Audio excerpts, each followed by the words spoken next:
Ya estamos aquí para seguir la Pascua de la Resurrección. Estamos en el 2 de abril, sábado, y el relato es de Marcos 16, 9, 15.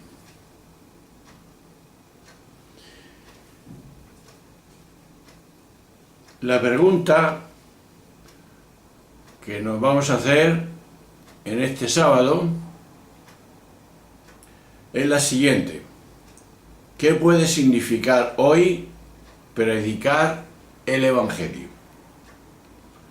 Pero antes vamos a leer el texto de Marcos 16, 9, 15. Dice así: Jesús resucitado, al amanecer del primer día de la semana, se apareció primero a María Magdalena, de la que había echado 7 demonios. Ella fue a anunciárselo a sus compañeros, que estaban tristes y llorando. Ellos, al oírla decir que estaba vivo y que lo habían visto, no la creyeron. Después apareció en figura a otros 2 de ellos que iban caminando a una finca. También ellos fueron y anunciándolo a los demás, pero no le creyeron. Por último se apareció Jesús a los 11, cuando estaba a la mesa, y les echó en cara su incredulidad y dureza de corazón, porque no habían creído a los que le habían visto resucitado. Y les dijo: ir al mundo entero y predicar el Evangelio a toda la creación.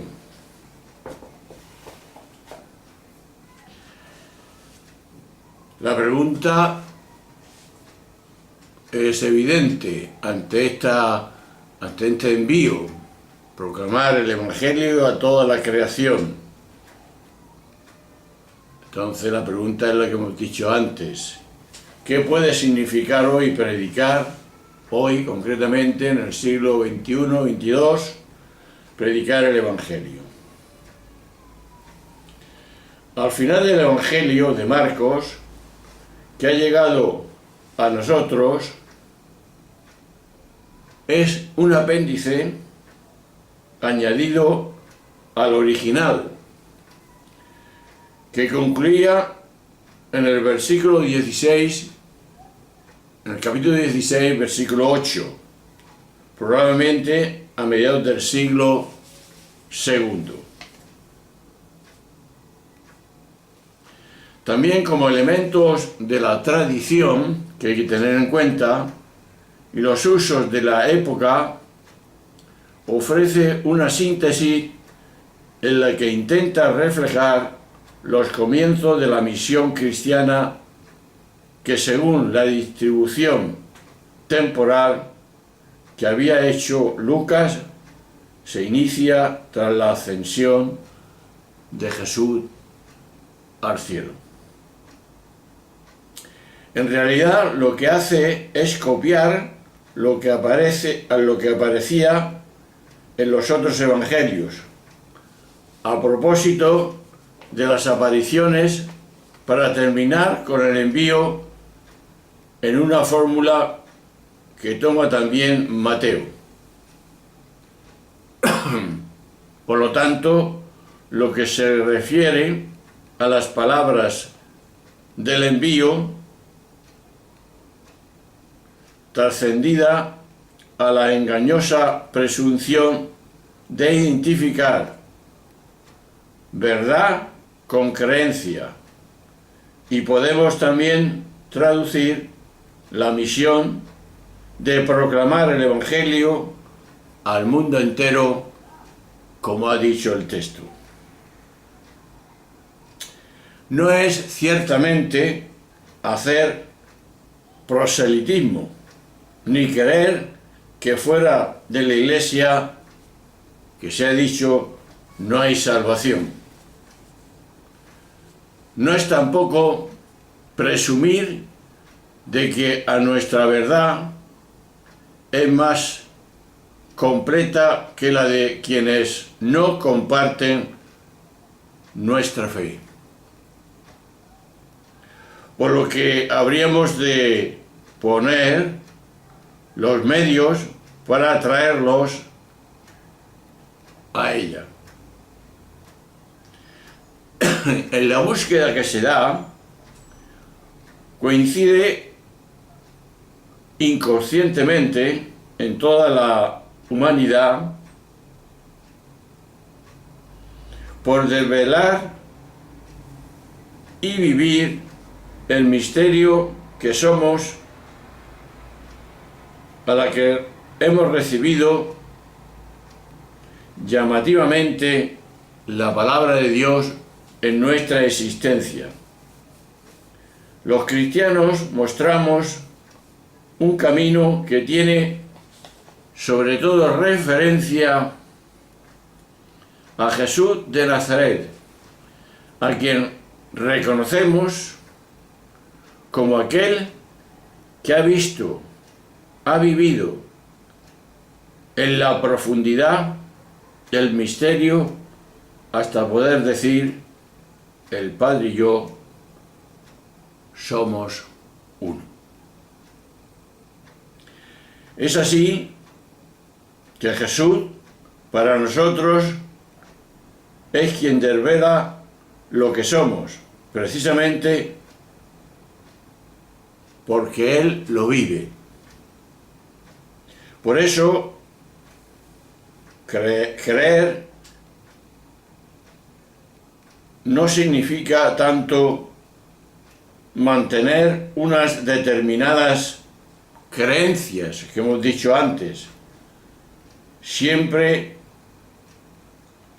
mapas incompletos que buscan señalar un territorio cuanto comprometerse en un trabajo personal que nos permita experimentar y experimentarnos y vivir en la unidad que cada uno somos. La unidad con el Padre Dios. Recordar que somos imagen de ese Dios, lo más parecido a su existencia.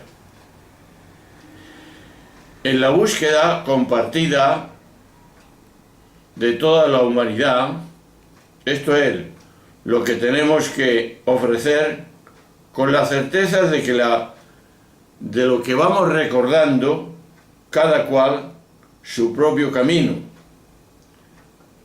acertándonos, unas veces errando, compartiendo y dialogando. Habremos de llegar a la experiencia del misterio que queremos conocer. Y ese misterio que queremos conocer y que está dentro de nosotros, que somos, a la que nuestras palabras son pálidamente pueden aludir. Esto es mirado bajo la historia y también la psicología. La mente humana actúa en cada uno y descubre lo que hemos dicho antes, que somos imagen de Dios y como tales tenemos que vivir. Pero vayamos a más detalle de nuestro hecho del Evangelio.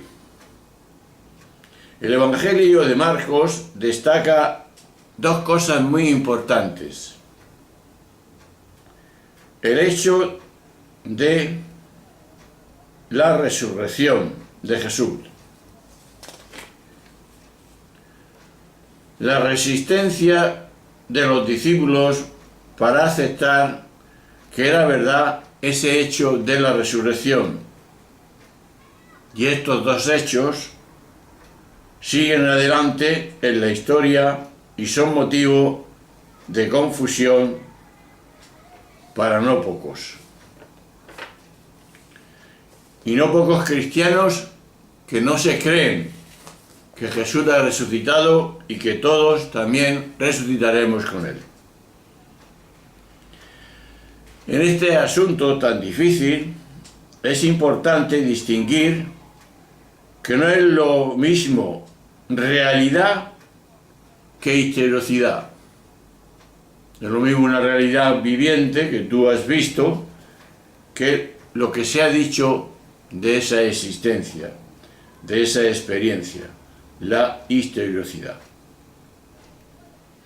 Lo real no coincide con lo histórico, sencillamente porque, por ejemplo, Dios es una realidad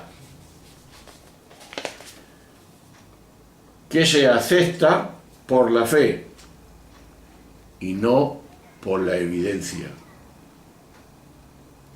Pero Dios no es realidad histórica, porque la historia está determinada por las coordenadas del espacio, esto es muy importante, y el tiempo. Pero Dios no está ni limitado por el espacio, ni fijado por el paso del tiempo. Pero Dios no está limitado por ese espacio, ni fijado por el paso del tiempo. Por tanto, se puede y se debe decir que Jesús resucitó realmente, pero que la resurrección no es un hecho histórico, como hemos dicho antes. ¿Y qué es la resurrección? La resurrección trasciende, así bien dicho, la historia. En la mañana del domingo, que dice el Evangelio de Pascua, Jesús no regresó al espacio y el tiempo, sino que trascendió el espacio y el tiempo, lo cual explica la resistencia de los discípulos a creer en el resucitado, y también las resistencias que mucha gente tiene de esa dimensión. Ellos sabían que estaba vivo, pero no lo veían, ni sabían dónde estaba, ni cuándo lo verían. Esto se explica de esta forma. Y es que para creer en la resurrección es decisivo tener presente que hay otra forma de existencia que no conocemos, pero que es tan real como la nuestra, y es la forma decisiva y sin fin que nos espera, la que tenemos prometida. Esto es lo capital para nosotros cuando pensamos en Jesús, es el viviente, el que se ha comprometido que un día resucitaría. Pero hay el dilema. Al no estar Jesús condicionado por el espacio y el tiempo, Jesús está presente en el mundo, en la vida y en cada ser humano, y en la naturaleza entera de una forma que nosotros no podemos imaginar. Jesús está vivo y presente en todo lo que es vida, belleza, felicidad, esperanza, paz, humanidad. Por eso creer en el resucitado, que Él resucitó, es asumir lo mejor de nuestra humanidad y contagiarlo a los demás. Pues bien, hermanos, ahí tenemos esa dimensión de la resurrección de Jesús, que se va apareciendo a los apóstoles y va apareciendo a esa dimensión que nosotros queremos vivir, que es vivir el cristianismo de ser resucitados para resucitar también a tanta gente que no entendía, que no ha resucitado todavía y que no se ha encontrado con Jesús. Pues bien, vamos a seguir la Pascua el domingo que viene, ya será el día 4, el día, mejor dicho, 3 de abril, y comentaremos el Evangelio como siempre, y estamos comentando a un nivel psicológico, otro histórico, y todos los hechos que aparecieron, qué significa para cada uno de nosotros. Pues bien, hermanos, un saludo. Ahora os dejo con una pequeña música y adelante. El Señor quiere que verdaderamente seamos hombres resucitados para dar la luz a este mundo que está en tinieblas. Adiós.